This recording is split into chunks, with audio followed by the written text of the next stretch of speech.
बिस्मिल्लाहिर्रहमानिर्रहीम अस्सलाम वालेकुम। तो मुअज़्ज़ज़ नाज़रीन, खुशी की खबर आ चुकी है ग्रीस की जानिब से। मतलब ये कि ग्रीस जो यूनान है वहाँ से भी अभी खुशी की खबर आई है कि उन्होंने भी सीजनल वर्क परमिट जो वीज़े हैं वो उन्होंने भी ओपन कर दिए हैं। कितनी देर के लिए किए हैं, कितना ख़र्चा आएगा, कैसे अप्लाई करना है, ये सारी बातें आपको मैं इसी वीडियो के अंदर बताऊंगा। और क्या क्या आपको डॉक्यूमेंट्स चाहिए होंगे, ये सारी चीज़ें अब हम आगे नेक्स्ट डिस्कस करेंगे इस वीडियो के अंदर। तो मज़ीद वीडियो को आगे बढ़ाने से पहले और पूरी डिटेल आपको देने से पहले आप मेरे इस यूट्यूब चैनल वीज़ा इन्फोस को सब्सक्राइब कर लें। इससे ये होगा कि जो भी मेरी लेटेस्ट वीडियो होगी वो बर वक्त आप तक पहुँचती रहेगी। जी तो मुअज़्ज़ज़ नाज़रीन, आज बहुत ही खुशी का मौका है कि पाकिस्तानियों और इंडियन के लिए एक और कंट्री ने सीजनल वर्क वीज़े खोल दिए हैं। वैसे तो जो इन्होंने ओपन किए हैं वो इनकी जो रेशो है वो 6 मंथ की उन्होंने रखी है, लेकिन आप जब वहाँ पहुँच जाते हैं तो ये आपको 1 साल का वीज़ा देते हैं। मतलब ये कि वो जो वीज़ा आपका बनता है, वो जो कार्ड बनता है वो 1 साल का बनता है, ठीक है। उसके बाद आप के एम्प्लॉय पर डिपेंड करता है कि वो आपको आगे रखता है या नहीं रखता, लेकिन आपका जो होगा ना वर्क परमिट वो 1 साल का पहले बनेगा। किसी इदारे में उनको बंदे चाहिए, फार्मिंग में उनको बंदे चाहिए, फ़िश फार्मिंग में उनको बंदे चाहिए, खेती बाड़ी में, और उसके अलावा ये जो फ्रूट पिकिंग होते हैं, अगर आप आर्टिस्ट हैं, ग्राफिक्स डिज़ाइनर हैं, आईटी में, उनको मुख्तलिफ़ शोबों में बंदे चाहिए, ठीक है ना। तो क्योंकि आपको पता है कोरोना वबा के बाद काफ़ी कंट्रीज़ डाउनफॉल हुआ है, तो उसमें जो यूनान है इसने काफ़ी डाउनफॉल हुआ है। तो अब उन्होंने आहिस्ता आहिस्ता ऐसे प्रोग्राम्स लॉन्च करने हैं जिससे वो अपनी जो कंट्री है उसको स्टेबल कर सके। उन्होंने नंबर 1 जो बंदे होते हैं उन्होंने वो अपने मुल्क में बुलाने हैं जो उनके काम के हों, ठीक है ना। तो अब आपने अप्लाई कैसे करना है उसके भी 3 तरीके कार हैं, ठीक है ना। अब आपने जो जॉब ढूंढनी है उसके लिए सबसे पहले होता है आपने एक बंदा ढूंढना है। मतलब ये आपने एक एम्प्लॉय ढूंढना है जो आपको वहाँ का, जो आपने एक मालिक ढूंढना, आपने एक बॉस ढूंढना है जहाँ जो बंदा आपको बुलाए, ठीक है ना। इसमें 90% जो वर्क है वो वही जो यूनान वाला बंदा है उसने ही करना है। आपने इसमें ज़ीरो वर्क करना है, मतलब ये आपने सिर्फ 10% करना है, बाकी उस बंदे ने ही करना है। और उस बंदे का जो खर्चा आएगा वो आएगा सिर्फ और सिर्फ 5 से 6 लाख रुपए, ठीक है ना। अगर आपका कोई रिलेटिव है या फिर रिश्तेदार है तो फिर ये खर्चा आएगा 5 से 6 लाख रुपए। अगर वो हेलो हाय वाला है तो फिर वो आपसे ज़्यादा पैसे चार्ज कर सकता है, ठीक है। और उसके अलावा एक और हल है, ये है कि आप ऑनलाइन खुद अप्लाई करें। ऑनलाइन अगर आप खुद अप्लाई करते हैं तो फिर भी आपका ख़र्चा यही 5 से 6 लाख होता है।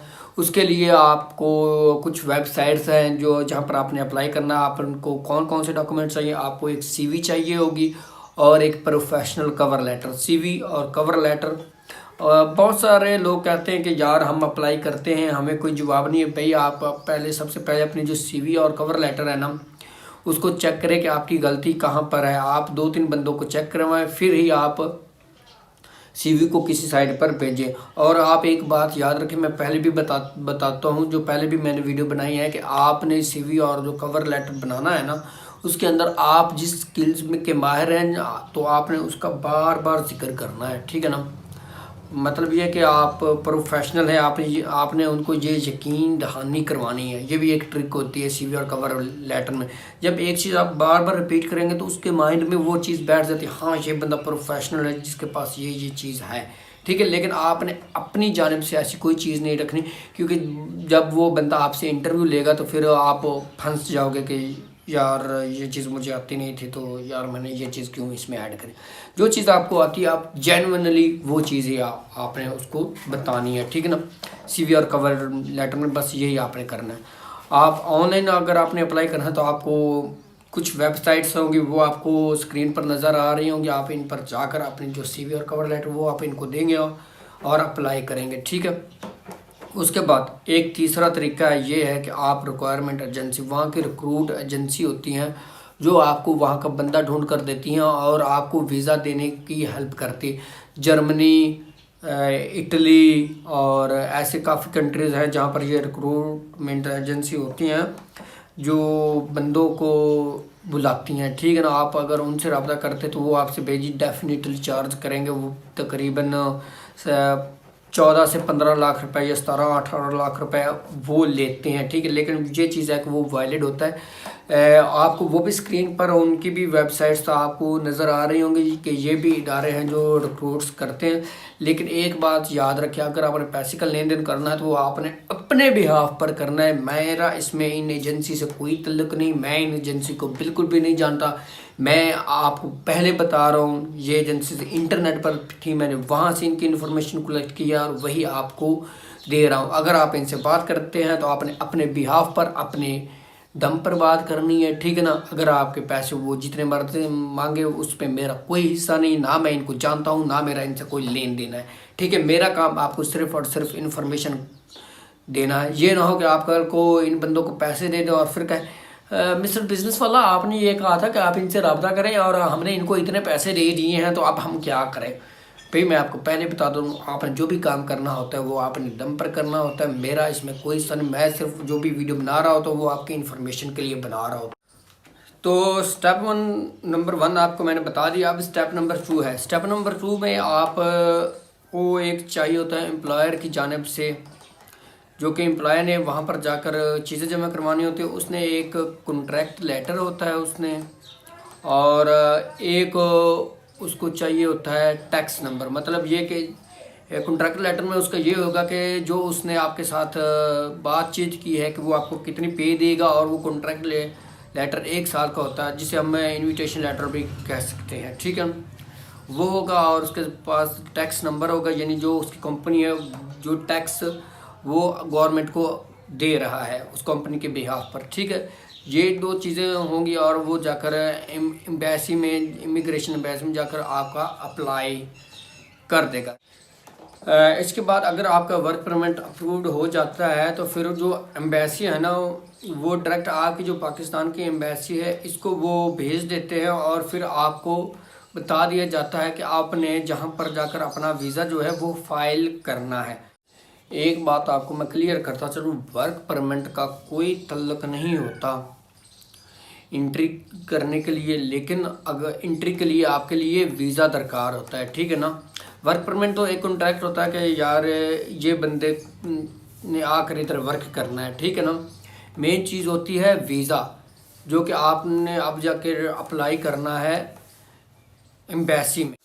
अच्छा, मैं आपको एक चीज़ बताता चलूँ कि जब आपका वर्क परमिट अप्रूव्ड हो जाता है तो वो जो एम्प्लॉयर होता है वो आपको एक रसीद भेजता है जिसमें वो आपको बताता है कि आपका जो वर्क परमिट है वो अप्रूव हो गया है। आपकी एप्लीकेशन जो है वो आपकी जो एम्बेसी वहाँ भेज दी गई होगी, ठीक है। तो आपकी जो एम्बेसी है वो ग्रीस की इस्लामाबाद के अंदर है, तो वहाँ पर आपने जाना है। तो वहाँ पर आपका बाकी जो प्रोसीजर होगा, जब आपका बाकी प्रोसीजर कंप्लीट हो जाएगा तो आपने जब वीज़ा के लिए अप्लाई करना है तो उसके लिए आपके पास ये डॉक्यूमेंट्स होने चाहिए जो आपको इस वक्त स्क्रीन पर ये साइड पर नज़र आ रहे होंगे। आपने ये डॉक्यूमेंट्स आपने कंप्लीट करने हैं, और कंप्लीट करने के बाद आपने जो ग्रीस की एम्बेसी है आपने उसकी अपॉइंटमेंट लेनी है, ठीक है ना। ये डॉक्यूमेंट आपने कंप्लीट करना है और फिर आपने अपॉइंटमेंट लेनी है ग्रीस एम्बेसी की, जो कि इस्लामाबाद के अंदर है। अच्छा, लोगों का पता है क्या होता है, बाज़ लोगों का वर्क परमिट अप्रूव्ड हो जाता है, बाकी सारे काम कंप्लीट हो जाते हैं, लेकिन जब वो ये फ़ाइल रेडी करने में लग जाते हैं तो मतलब ये कि जब वो अपना केस शुरू करते हैं अप्लाई करने का, पर वो आकर फंस जाते हैं। तो इससे बेहतर है कि आप किसी प्रोफेशनल जो कंसल्टेंट होता है ना, आप उनसे रब्ता करें और उनसे कहें कि यह मेरा जो सारा काम है ये आपने ही करना है, ठीक है ना। ये जो डॉक्यूमेंट्स हैं ये आप, जो मेरा केस है ये आपने कंप्लीट करना है, बाकी मेरा जो सारा काम है वो मेरा कंप्लीट हो गया है, ठीक है ना। जो एक प्रोफेशनल कंसल्टेंट होता है ना वो ज़्यादा से ज़्यादा कितने पैसे 50,000 रुपये ले लेता है, लेकिन वो जो प्रोफेशनल किसी अनएजुकेटेड जिसको इल्म ही नहीं है आपने उसके पास नहीं जाना। जो ऑलरेडी ये काम कर रहे हैं जिनकी कंसल्टेंसी, आपने उससे मिलना है और फिर उससे आपने ये पैसे तय करने हैं। 50,000 से ज़्यादा कोई भी प्रोफेशनल जो कंसल्टेंट है वो नहीं लेता। अच्छा, तो जब आप इंटरव्यू के लिए जाएंगे इस्लामाबाद एम्बेसी, तो वहाँ पर आपसे जो वहाँ के एम्बेसी का बंदा है जो वो आपसे इंटरव्यू में क्या सवाल पूछेगा, वो आपसे बस यही कॉन्ट्रैक्ट लेटर के हवाले से ही पूछेगा कि आपकी सैलरी कितनी है, आपकी जो कंपनी है वो कहाँ वाक़ है, आपके एम्प्लॉयर का क्या नाम है। ये सारी चीज़ें आपने सबसे पहले जो कॉन्ट्रैक्ट लेटर है उसको एक बार लाजमी रीड कर लेना है, और उन बातों को आपने पक्के और अच्छे तरीके से आपने उनको याद कर लेना है। ये ना हो कि आप वहाँ जाकर भूल जाएं कि यार उस कंपनी का क्या नाम था ये, क्योंकि बाज़ का तो ऐसे होते हैं लोग भूल जाते होते हैं। तो आपने अच्छे तरीके से अपने जो कॉन्ट्रैक्ट लेटर है उसको पढ़ लेना है और उसको याद कर लेना है, ठीक है। अच्छा, सारा काम हो गया, आपका वीज़ा लग गया, आप वहाँ पहुँच गए ग्रीस के अंदर। ग्रीस के अंदर पहुँचने के बाद आपका वहाँ पर मेडिकल इंश्योरेंस होता है, और वहाँ पर आपको वर्क परमिट फिर से दोबारा से दिया जाता है, आपका कार्ड भी मिल जाता है। लेकिन आपको मैं एक चीज़ बता दूँ कॉन्ट्रैक्ट लेटर में कि वहाँ पर सैलरी लाजमी लिखी होती है। और एक बात बता दूँ कि ग्रीस के अंदर इतनी ज़्यादा सैलरीज नहीं है। जी हाँ, ग्रीस के अंदर जो ज़्यादा से ज़्यादा पे जो सैलरीज होती हैं वो 800 से 1000 के दरमियान सैलरी होती है एग्रीकल्चर सेक्टर के अंदर, ठीक है ना। 800 से के 1000 यूरो आपको वो देते हैं, तो बचा कर भी 3 से 400 यूरो आपके बचते होते हैं। लेकिन ये एक चीज़ है कि लोग वहाँ रहते नहीं हैं, मतलब ये कि आप ये ना सोचें कि मैं वहाँ जाकर सेटल हो जाऊँगा। नहीं, आप सेटल के चक्कर में वहाँ ना जाए, आप वहाँ पर सेटल नहीं हो सकते, क्योंकि वहाँ पर जाकर आप फंस भी सकते हैं, ठीक है ना। आपने पता है क्या करना, आपने आगे स्ट्रगल करनी है, मतलब ये कि आपने किसी और शेंगेन जोन के जो कंट्रीज़ हैं वहाँ पर मूव करना है।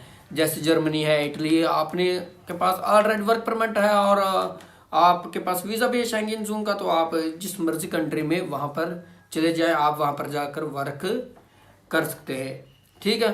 फिर आप आहिस्ता फिर अपना जो वीज़ा है इसको आप एक्सटेंड भी करवा सकते हैं, लेकिन बेस्ट ऑप्शन ये है कि आप एक लीगल वे से आप यूरोप के अंदर पहुंच जाते हैं। और इस कंप्लीट प्रोसीजर के अंदर आपके ज़्यादा से ज़्यादा 3 से 4 माह लग जाते हैं।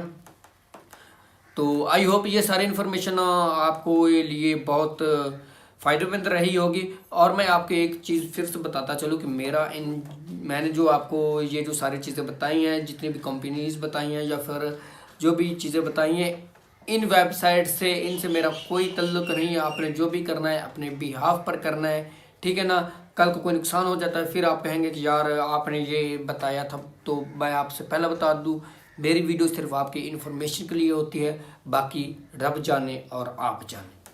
तो अगर वीडियो पसंद आई हो तो आप मेरे इस यूट्यूब चैनल वीज़ा इन्फोस को लाजमी सब्सक्राइब करते चाहें। तो मिलते हैं अगली वीडियो में, तब तक के लिए अल्लाह निगहबान, खुश रहें, आबाद रहें।